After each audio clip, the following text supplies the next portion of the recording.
పట్టుదలతో చేస్తే సమరం తప్పకుండా నీదే, విజయం కష్టపడితే రాదా ఫలితం పదరా సోదరా.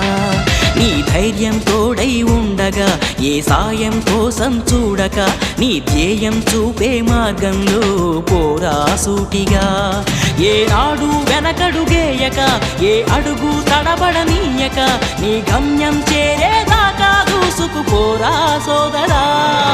పట్టుదలతో చేస్తే సమరం తప్పకుండా నీదే, విజయం కష్టపడితే రాదా ఫలితం పదరా సోదరా.